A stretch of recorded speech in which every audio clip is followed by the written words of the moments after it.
Hi, I'm Ro. Welcome to the show.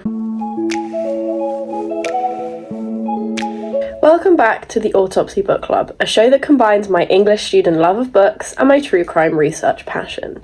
Take a seat, pick up this week's book, and enjoy your time in the book club.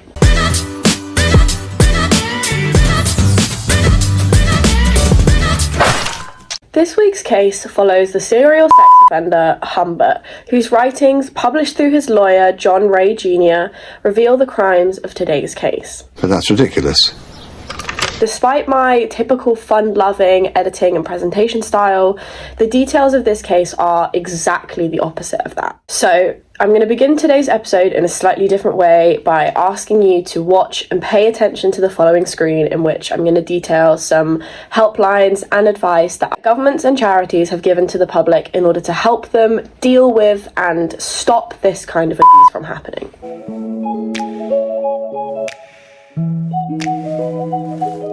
The information I gained about this case during my research came from a novel that Humbert wrote in prison. His lawyer published this after his death and said that the author's actions are despicable as his prison sentence displays. However, this writing is to be perceived by psychologists and future writers as beautiful and persuasive. What's your favourite book? My favourite book is Lolita by Vladimir Nabokov. And why is that your favourite? Page for page, it has the most linguistic invention of any novel of the 20th century. It's constantly fascinating, and every time you read it, you find something new.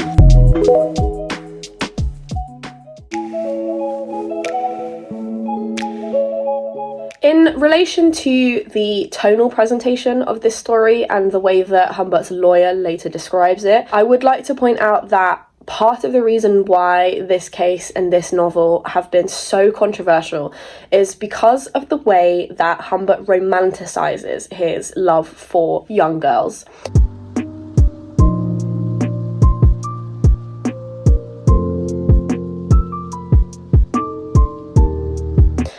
Which is obviously criminal, but he presents it through the lens of a fairy tale and a dream-like setting. He describes castles and rivers and rainbows and fairies, and that kind of childlike language that he uses is really instrumental to one of the reasons why I find this novel particularly disturbing, because as you kind of read it, it does start with him writing that he is in prison, and the foreword is from his lawyer.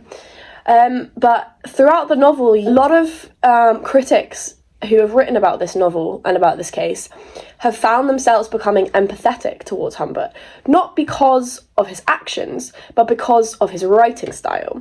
This is something we see very commonly in a lot of cases of any nature, really. An example is the kind of big three serial killers in America, all of which were, big societal figures, helpers in the community, and very charismatic, which led this particular phenomenon of women being in love with serial killers in this example to really empathize with these horrifying criminals. And I think this is something that Humbert is no exception from. He is very obviously a horrible offender who feels no guilt and has no real understanding of the fact that what he's doing is totally criminal.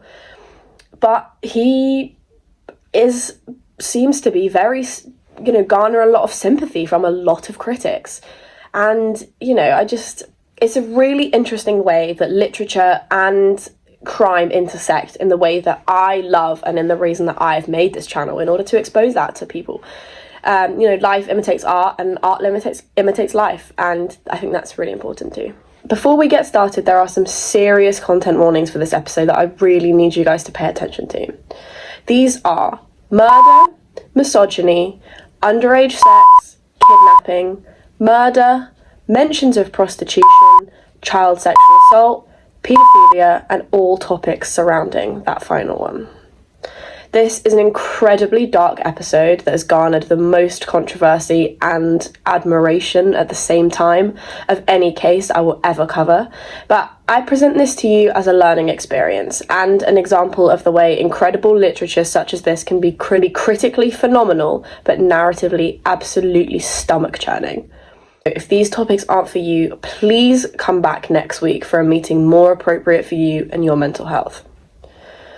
Before we start as well, I would like to point out that there will be no graphic descriptions of the previously mentioned topics. However, they will be referred to be respectful to this victim and all other victims of this, whose trauma is far more important than passing on the events of that trauma to an audience.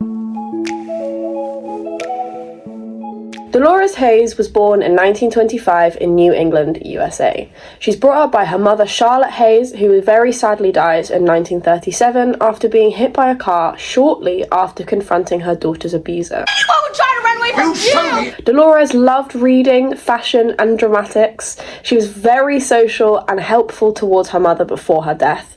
She was beautiful and admired by many of her classmates. In around 1941, Dolores dies in childbirth at the age of 17. After being abused by Humbert, kidnapped from hospital, and then getting married and trying to start a new life and use the skills and the beauty of her soul to bring up a child into this world. Now, I guess we have to talk about Humbert. A despicable criminal monster. He was born in 1910 in the Riviera in France and died shortly after Dolores Haze in 1941. He lived peacefully throughout his childhood with his father and aunt in a luxurious hotel owned by his father, till he meets his first love, Annabelle Lee, at the age of 14 when she is 12 years old. Her death of typhus 4 months later haunts him for the rest of his life. And from this point on, he seems to only find attraction in girls similar in age and temperament to his childhood love. I need to mention his lesser-known victim, Claire Quitley, who allegedly kidnapped Dolores from hospital but threw her out of the house not long after. She refused to participate in Quitley's child pornography distribution and creation service. So yes, he is a victim, but he's a predator, so I don't really care. This does feel like an appropriate time to explain the terms nymphette, which means prepubescent girls, and is the way Humbert describes his type, and Lolita, which is the way he refers to Dolores. Humbert spends time as an English teacher and gets hospitalised for mental issues in around 1932 to 33. I couldn't find really that much information on what these are, but, you know, you can kind of imagine based on the events of this case. After this, he moves to America in 1935. He is married to a short while to a Polish doctor's daughter named Valeria, but she has an affair with a taxi driver and leaves him. He meets Dolores in 1936 after he moves into her mother Charlotte Haze's home as a lodger. After a few months, he then marries Charlotte in 1937 in order to stay close to her daughter. He flirts with and pursues Dolores sexually. He marries Charlotte and she dies in a car accident shortly after. And then Humbert kidnaps her daughter. Dolores and Humbert drive around sleeping in motels for most of a year, where they stay in room 341, which becomes significant in this novel and in this case, as this is where he rapes her for the first time. To which Dolores discloses that this is not her first sexual encounter. This is only relevant because it informs Humbert's decision-making in the future as he develops jealousy in quite an extreme way. In 1938, Dolores enrolls in a school across the country while Humbert gets a job in a local college where he teaches English. Dolores wants to take part in the school play as she has made many friends and has made a great impression on teachers and fellow students. This play is coincidentally written by Claire Quitley, but she is forced to leave the school before its showcase.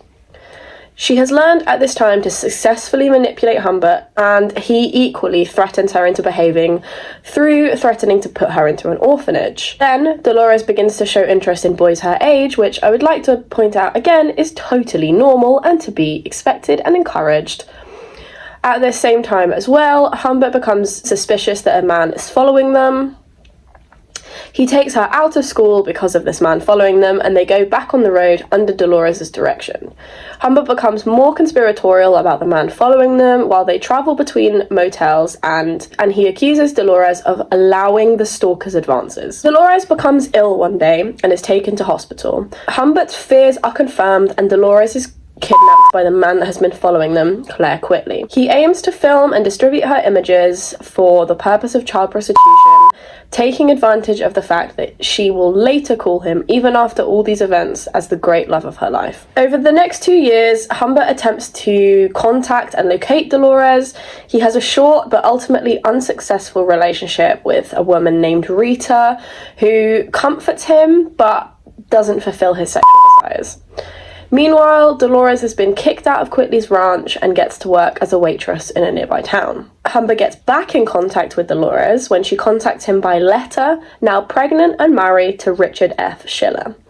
She asks him for money, and despite not being given the home address, Humbert decides to track her down. After being rejected by Dolores, as she has now got a happy husband and family, she rejects him, but he gives her the $4,000 that she requested, and he leaves. He drives away with the intent of killing Quitley, which he does, and he is then apprehended by the police and put into custody. Humbert, aware that Dolores will never love him again and that he has nothing to gain from living now, she has left him. He freely admits his guilt to the police and is jailed, awaiting a full trial. Although he dies in prison before his trial, if it had gone ahead, he would have been charged with a great many things, which at this time in New England would have resulted in him getting the death penalty. Yay! Honestly, I think he should have been put in Gen Pop. That would have honestly done the job a lot better and a lot quicker, but you know, whatever.